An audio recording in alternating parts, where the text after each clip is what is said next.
Hello everyone, welcome to English with Evelyn. और अभी urgency में मैं ये KVS का डायरेक्ट रिक्रूटमेंट एग्जामिनेशन का PGT का जो इंग्लिश का मास्टर पेपर है उसको लेकर बैठी हूँ, क्योंकि मुझे इसकी रिक्वेस्ट आई है कि इसमें कुछ डिस्क्रिपेंसीज हैं और एम्बिग्विटीज़ हैं। तो इसलिए मैं सिर्फ वही क्वेश्चंस ले रही हूँ जो मेरी एक फ्रेंड है जिन्होंने जो बहुत she is very good at English and उन्होंने मुझे बोला है कुछ क्वेश्चंस को एग्जामिन करके बताने के लिए, because they all have to raise doubts by tomorrow. I think tomorrow is the last date for it.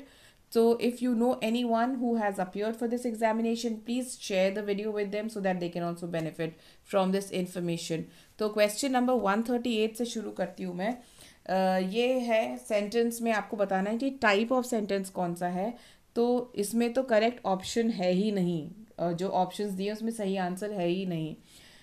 He is rich yet he is not contented, ये क्लियरली सिंपल सेंटेंस तो है नहीं, क्योंकि इसमें तो दो फाइनाइट वर्ब्स हैं, is he is rich और ही इज नॉट कंटेंटेड, तो दो फाइनाइट वर्ब्स हैं। तो ये तो सिंपल सेंटेंस नहीं है, एक्सक्लेमेटरी भी नहीं है क्योंकि इसका तो न स्ट्रक्चर है और न इसका इसमें एक्सक्लेमेटरी मार्क यूज़ किया है। इंटेरोगेटिव भी नहीं क्योंकि ये क्वेश्चन नहीं है। कॉम्प्लेक्स सेंटेंस भी इसलिए नहीं है क्योंकि जो येट कंजंक्शन है ये सबॉर्डिनेटिंग कंजंक्शन नहीं है। कॉम्प्लेक्स सेंटेंस में सबॉर्डिनेटिंग कंजंक्शन होना चाहिए, येट है एक कोऑर्डिनेटिंग कंजंक्शन, और इसलिए ये सेंटेंस है एक compound sentence which is not there in the option. So the benefit goes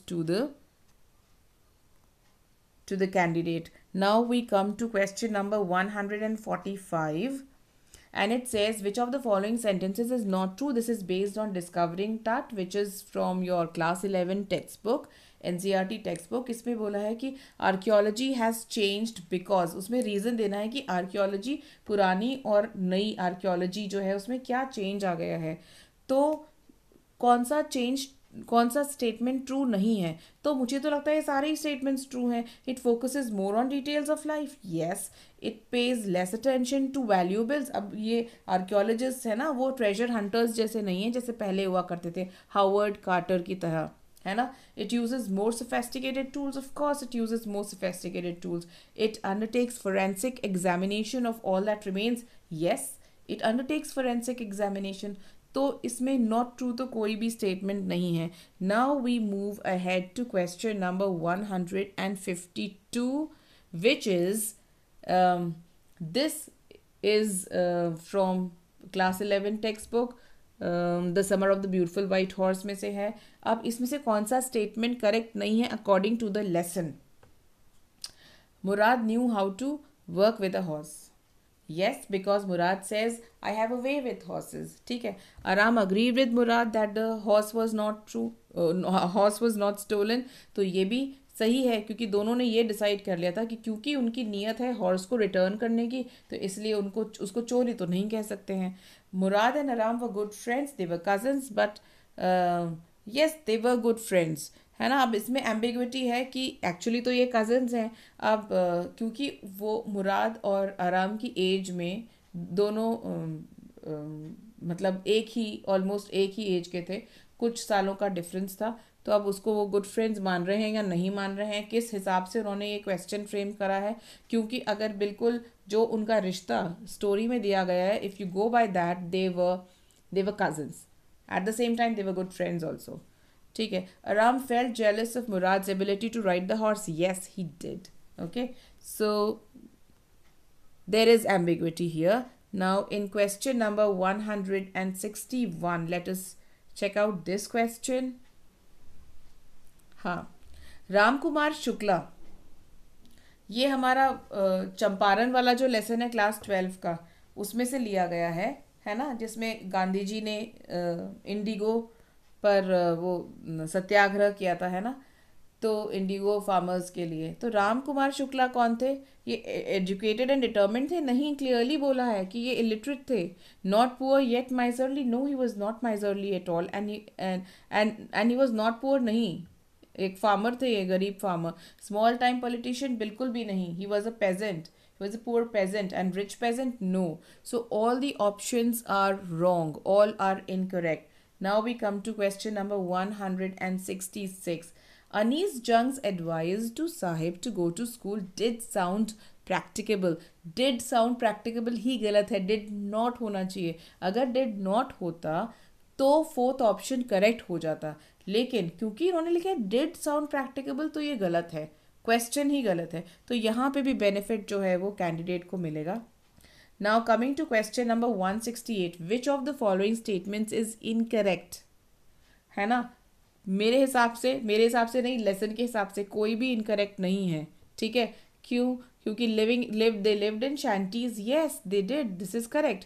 they had no running water, yes they did not have running water, no amenities, no drainage and all, तो ये भी correct है according to the lesson. They had no problem of identity, हाँ जी, problem of identity क्यों नहीं थी, उनके सबके पास राशन कार्ड्स थे जो कि उनको वोटिंग में और राशन का जो ग्रेन था वो लेने में हेल्प करते थे, तो कोई प्रॉब्लम ऑफ आइडेंटिटी नहीं थी, तो ये भी इनकरेक्ट नहीं है।